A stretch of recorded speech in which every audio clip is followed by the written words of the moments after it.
So guys এ দেখো কোরবানির গরু এখানে ওখানে ওখানে বাইরে ওই দেখো এটা হলো আমাদেরটা এখানে বেঁধে রাখছে।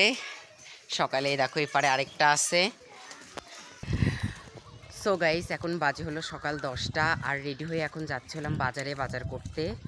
তো জ্যৈষ্ঠ মাসের গরম তো খুবই গরম, রোদ নাই তারপরেও গরম একদমই ঘামে অবস্থা খুবই খারাপ। তো চলো যাওয়া যাক, বাজারে যাচ্ছি গ্রোসারি শপিং করতে। তো চলো যাওয়া যাক, কী কিনি।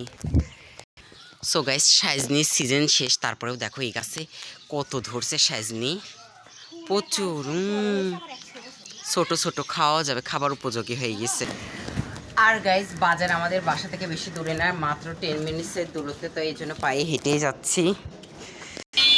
সো গাইস তো আমরা বাজারে চলে আসছি, এখন বাজারের ভিতরে ঢুকছি, তো এখনই কেনাকাটা শুরু করবো। তো চলো।